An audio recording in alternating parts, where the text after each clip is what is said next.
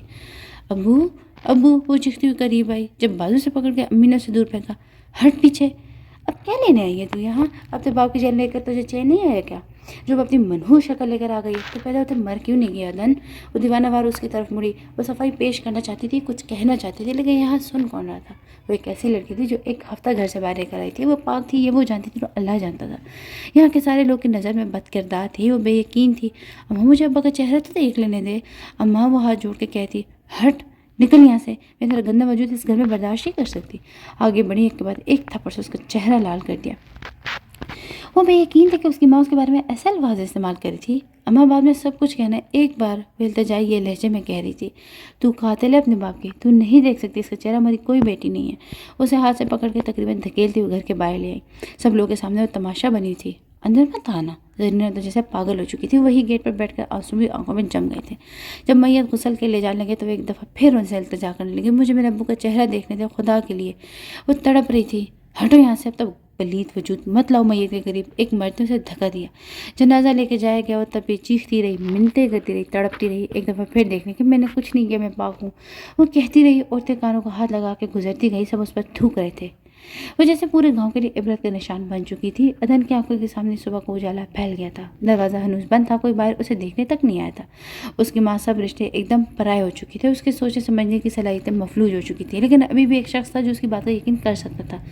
وہ اسے کیسے بھول گئی تھی؟ ایک وہی تو تھا جو ابھی بھی اس کی بات کا یقین کر سکتا تھا، اس کا ساتھ دے سکتا تھا، لیکن اس کے پاس تو موبائل ہی نہیں تھا، نہ پیسے تھے کہ وہ پی سی او پر جا کر اسے کال کر دے۔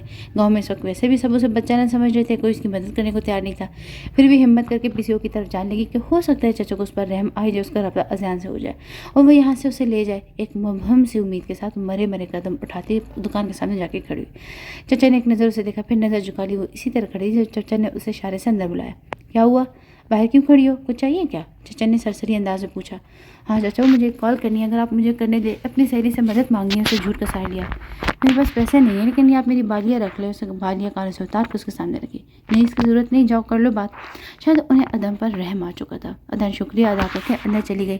تیزی سے اذیان کا نمبر جو کہ اسے زبانی یاد تھا ڈائل کرنے لگی۔ تھوڑی دیر بعد رنگ ہونے لگی۔ عابدہ بیگم نے کچن سے جھانک کر دیکھا تو اذیان کا فون مسلسل بج رہا تھا۔ یہ لڑکا بھی نہ کتنا لاپرواہ ہے، آج پھر فون گھر چھوڑ گیا ہے، پھر کہے گا میرے دوستوں کی کال آپ مت اٹھایا کریں، لیکن یہ باز بھی کب آتے دماغ کھا جاتے ہیں۔ بڑبڑاتی ہوئی آگے بڑی، موبائل کان کے ساتھ لگا لیا۔ آگے سے کسی لڑکی کی آواز سن کر وہ ٹھٹکی۔ ہیلو اذیان، میں عدن، تیزی سے کہہ رہی تھی۔ عابدہ بیگم کے تو تن بدن میں آگ لگ چکی تھی۔ تمہاری ہمت بھی کیسے ہوئی بد کردار لڑکی، میرے بیٹے سے رابطہ کرنے کی؟ عشق و عشقی سے دل بھر گئے تو پھر آ گئی میرے بیٹے کے پیچھے؟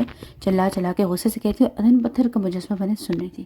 اس نے اذان کے نمبر پر ایک کال کی تھی، تو یہ کون تھی، کیوں ایسے بات کری تھی؟ کیا اذان کے گھر میں بھی سب پتہ چل گیا، مگر کیسے؟ آپ کون؟ ادن نے ڈرتے ڈرتے پوچھا۔ میں اس کی ماں ہوں جسے تم نے اپنی جھوٹی محبت کے جال میں پھنسایا۔ میں ہی اس دن تمہارا رشتہ بھی لائی تھی اور خوش قسمتی تھے تمہارے کالے کرتوتوں سے پردہ بھی اٹھ گیا اور میرے بیٹے کو اللہ نے بچا لیا۔ وہ مسلسل اپنے الفاظ سے ادن کی روح تک زخمی کہتی۔ کیا مطلب؟ اذان اپنی ماں کو ہمارے گھر لایا تھا؟ ہے میرے خدایا، اسے دیوار کا سہارا لے کر بمشکل خود کو گرنے سے بچایا۔ اور میری ایک بات کان کھول کر سن لو، آئندہ میرے بیٹے سے رابطہ کرنے کی کوشش کی نا تو مجھ سے برا کوئی نہیں ہوگا۔ میں تمہارا سایہ بھی اس پر نہیں پڑنے دینا چاہتی ہوں۔ ویسے بھی وہ خود بھی تم سے کوئی رابطہ نہیں رکھنا چاہتا۔ اس جمعے کو اس کا نکاح ہے۔ انہوں نے ایک ساتھ کئی بم اس کے سر پر پھوڑ کر کھٹاک سے فون بند کر دیا۔ وہ بے یقینی سے ہاتھ میں پکڑے ریسیور کو دیکھتی رہی۔ آخر تھک ہار کر باہر نکل آئی، شکریہ ادا کر کے جانے لگی جب چچا نے اسے پیچھے سے پکارا۔ ادن، تم جانتے ہو تمہارے بابا کی موت کا ذمہ دار کون ہے؟ اس نے چونک کے نفی میں سر لایا۔ تمہارے ساتھ جو بھی ہوا اللہ جانتے کہ کیا ہوا، لیکن رشید کہتا تھا مجھے اپنی ادن پر پورا یقین ہے، کوئی غلط کام نہیں کر سکتی، لیکن اس نے تمہارا رشتہ جو عورت لے کر آئی تھی نا، اس کی باتوں نے رشید کو ختم کر دیا تھا۔ وہ تیرے کردار پر اچھلتا کیچڑ برداشت نہ کر سکا۔ چچا کی آنکھوں میں نمی تیرنے لگی۔ اس سے زیادہ ادن برداشت نہیں کر سکتی تھی۔ ادن اندھا دھن بائی کی طرف بھاگی۔ شائق نے لکڑی کے پرانے دروازے پر دستک کر دی اور وہی کھڑا دروازہ کھلنے کا انتظار کرنے لگا۔ ہاسپٹل سے سیدھا ادن کے گھر آیا تھا۔ یہ ہاسپٹل والوں کی مہربانی تھی کہ یہ قسمت کے عین وقت پر سر پر آنے والی چوٹی کی وجہ سے ڈسچارج کرنے سے انکار کر دیا تھا۔ ایک ہفتہ مزید اسے وہاں رکنا پڑا تھا۔ ایک ہفتہ ہاسپٹل میں رہنے کی وجہ سے اس کا زخم کافی حد تک ٹھیک ہو چکا تھا، لیکن ابھی بھی ایک پٹی بنی تھی۔ تھوڑی دیر بعد دروازہ کھلا اور زرینہ حیرت سے شائق کو دیکھا، پھر اسے اندر لے آئی، چرپائی پر بٹھایا۔ سرکار، میرے میاں نے کتنے سال حویلی کی خدمت کی، لیکن آج جب وہ اس دنیا میں نہیں رہا تو کوئی ہم غریبوں کی خبر تک نہیں لینے آیا۔ وہ دوپٹہ منہ کے سامنے رکھ کر رونے لگی۔ یہاں میرے خدا، یہ کیسا ہو گیا؟ شائق سوچ کر رہ گیا۔